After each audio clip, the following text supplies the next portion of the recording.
Selama ini Cina dijuluki sebagai negara peniru ulung, produk apapun ditiru, namun kini, dunia seakan berbalik mulai meniru Cina. Salah satu buktinya adalah hadirnya senjata laser LW-30, yang merupakan kebanggaan Cina, dan disebut-sebut membuat Amerika Serikat ketar-ketir, apalagi laporan Australian Strategic Policy Institute, atau ASPI, menyebutkan bahwa dalam perlombaan untuk terobosan ilmiah, dan penelitian termasuk dalam bidang pertahanan, ternyata Cina unggul telak atas Amerika Serikat, dan negara-negara demokrasi barat lainnya.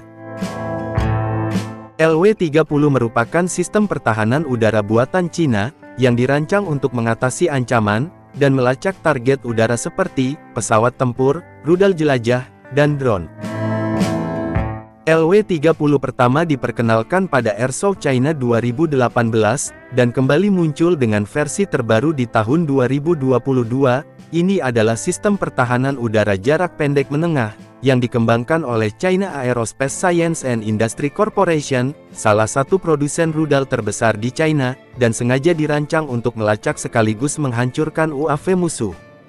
LW-30 adalah sistem senjata laser dengan output daya sekitar 30 kW, senjata laser seperti LW-30 menggunakan teknologi laser, untuk memancarkan energi cahaya, yang dapat digunakan untuk menghancurkan, atau mengganggu target. Jarak operasionalnya sekitar 50-70 km, sehingga dapat melindungi wilayah udara dengan diameter hingga 80 km, bahkan bisa mengunci target dari jarak 25 km hanya dalam waktu 6 detik, dan mampu menembak jatuh drone dalam beberapa detik. Sistem baru ini akan meluncurkan sinar laser untuk menghancurkan setelah target terkunci, namun hanya efektif terhadap target rendah, lambat dan kecil, atau dikenal dengan ISS, yang pasti targetnya terbang di bawah ketinggian 1 km, dengan kecepatan sekitar 200 km per jam. Sistem ini terdiri dari radar pencari, dan penerbitan peluncur, serta rudal permukaan ke udara, dan radar yang digunakan dalam sistem ini memiliki kemampuan deteksi 360 derajat, sedangkan rudal yang digunakan dalam sistem ini adalah rudal permukaan udara, yang dirancang untuk menghancurkan target udara seperti pesawat, dan rudal jelajah. Komponen utama senjata laser umumnya terdiri dari sumber udara, penukar panas, sistem kontrol aliran gas, dan sistem hisap. Nah, yang terbaru dari teknologi Cina adalah, para ilmuwan dari University of Defense Technology, di Changsha Provinsi Hunan, berhasil mengembangkan sistem pendinginan baru, yang bisa menghilangkan panas berbahaya, atau limbah panas, sehingga memungkinkan laser bertenaga tinggi beroperasi selama yang diinginkan, bahkan tak terbatas, tanpa gangguan kinerja, sebab selama ini tantangan teknis utama dalam pengembangan senjata laser adalah, adanya efek panas yang berlebih. Sistem pendinginan ini menggunakan komponen yang mengoptimalkan aliran gas untuk menghilangkan panas, yang dihasilkan dalam senjata laser, sekaligus meminimalkan gerakan, dan getaran yang tidak stabil, serta meningkatkan tingkat kejernihan, bahkan disebut-sebut akan mampu menghindari deteksi radar, ya walaupun sekali lagi jangkauan maksimumnya hanya beberapa kilometer. Cina menyebutkan bahwa, pengembangan teknologi militer termasuk senjata laser, memang dianggap penting, bagi negara-negara yang ingin mempertahankan keamanan nasionalnya, mempertahankan keseimbangan kekuatan, dan menjalankan kebijakan luar negeri yang sesuai dengan kepentingan mereka. China terus berkompetisi untuk mempertahankan atau meningkatkan kekuatan militer mereka, agar bisa mempertahankan posisi tawar yang kuat di panggung internasional, dan mempengaruhi kebijakan global. Makanya Cina selalu sibuk mengembangkan senjata lasernya. Tidak sampai di situ, Cina terus berupaya mengembangkan senjata laser, termasuk di sistem berbasis ruang angkasa, meski banyak yang khawatir, kalau ini justru akan mempercepat kerusakan bumi karena akan menembus lapisan ozon. Mereka bahkan telah memiliki senapan laser berkode ZK-ZM500, beratnya tidak sampai 10 kg, dan diproduksi oleh perusahaan ZKMC Laser yang berbasis di Xi'an, Provinsi Shanxi. ZK-ZM500 ini dikembangkan oleh peneliti dari Institute Optik dan Mechanical Precision, Akademi Ilmu Pengetahuan China di Shanxi yang menemukan teknologi baterai litium yang dapat dicas sebagai sumber energi ZK-ZM500. tembakan yang dilepaskan menggunakan senapan ini, bisa menjangkau hingga 1 km. Kabar mengenai senapan ini pertama kali dikeluarkan oleh South China Morning Post, pada Juli tahun 2018, dengan menayangkan video uji coba, yang ditembakkan dari jarak sekitar 10 meter ke berbagai target. China juga pernah berhasil menciptakan ZM-87, yang merupakan laser inframerah yang digunakan untuk mengganggu, dan merusak sensor-sensor optik pada peralatan militer lawan, terutama peralatan pengintai seperti kamera, periskop, dan peralatan optik lainnya. Laser ini bisa mengacaukan fungsi sensor-sensor tersebut, dengan memancarkan sinar inframerah yang dapat mempengaruhi sensitivitas, dan keakuratan dari peralatan optik. Dengan cara ini, ZM-87 dapat mengganggu operasional peralatan militer lawan, tanpa harus merusak fisik perangkat yang ditarget. Nah, bagaimana menurut kalian tentang senjata-senjata laser buatan China ini? Silakan banjiri kolom komentar dengan pendapat kalian.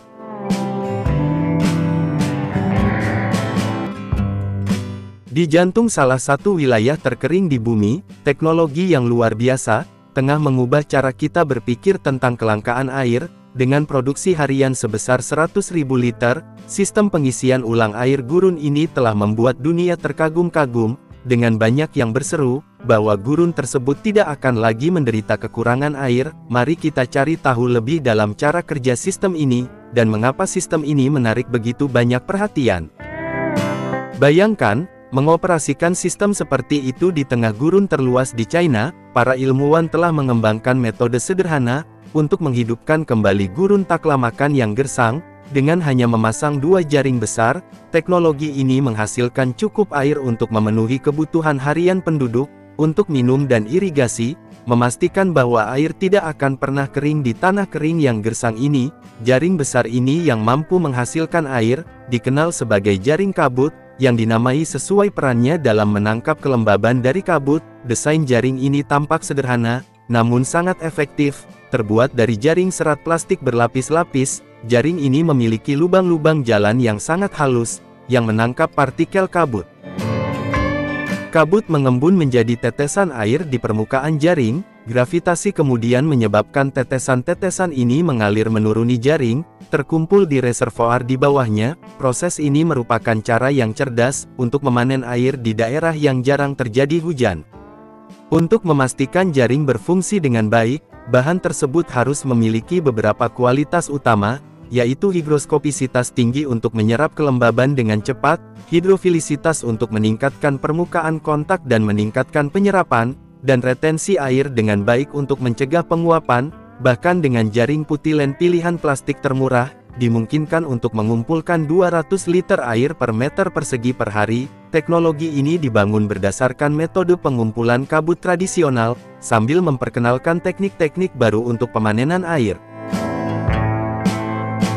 Di tepi utara gurun, para ilmuwan telah menerapkan sistem pengumpulan kabut besar-besaran, yang mampu memasok air ke sekitar 16 desa, menciptakan skala ekonomi yang besar. Air yang dikumpulkan lebih dari cukup untuk memenuhi kebutuhan rumah tangga, dan juga cukup melimpah untuk irigasi. Jika sistem ini diperluas dan disempurnakan, sistem ini dapat menyediakan air untuk 100.000 orang, yang sebanding dengan hasil produksi sungai air tawar berukuran sedang. Namun bagaimana tepatnya teknologi ini bekerja? Mari kita lihat lebih dekat. Air ada berbagai wujud, padat, cair, dan gas. Meskipun manusia hanya dapat menggunakan air secara langsung, ada bentuk khusus air kabut. Orang yang tinggal di daerah pedesaan sering mengalami kabut, dan siapapun yang berjalan di tengah kabut tebal, dapat membuat pakaian mereka basah, karena kelembaban di udara. Jika kita dapat menangkap kelembaban ini, kita berpotensi dapat memecahkan masalah kelangkaan air dalam skala global. Kabut yang meresap melalui udara mengandung tetesan air yang berharga. Penduduk setempat dengan cerdik telah menciptakan jaring berdensitas rendah, untuk menangkap kabut. Ketika kabut melewati jaring ini, molekul air menempel di permukaan, dan ketika sudah cukup terkumpul, tetesan kecil terbentuk dan jatuh dari jaring. Teknik ini meskipun ditemukan sejak lama, menghadapi kesulitan teknologi yang besar. Di masa lalu sulit untuk membuat jaring yang cukup besar, dengan kapasitas untuk menangkap kabut secara efektif, sehingga hasilnya kurang ideal.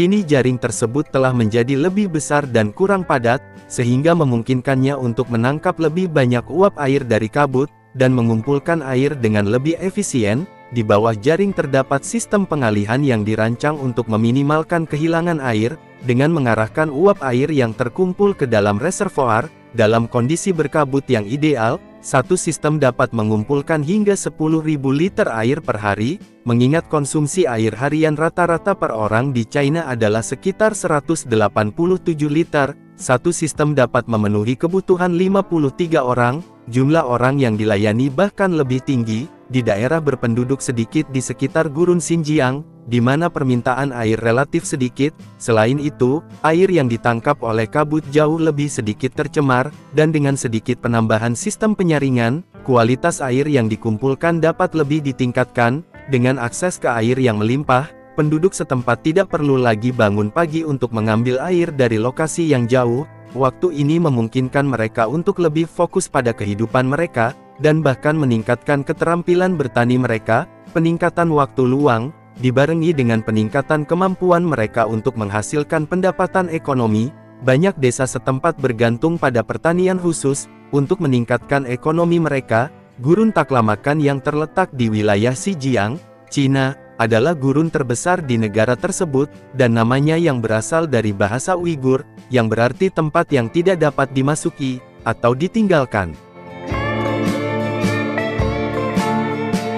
Sering disebut sebagai Lautan Kematian, gurun ini membentang lebih dari 1000 km dari timur ke barat, dan lebih dari 400 km dari utara ke selatan. Gurun ini meliputi area seluas 337.600 km persegi, menjadikannya gurun bergeser terbesar kedua di dunia setelah Sahara. Di antara gurun-gurun utama dunia, Taklamakan adalah salah satu yang paling misterius dan khas. Gurun ini dikelilingi oleh pegunungan Tian Shan, Altun dan Kunlun, yang menghalangi uap air mencapai cekungan. Akibatnya hampir tidak ada air di tengah gurun. Skala gurun ini bukan satu-satunya fitur yang menarik.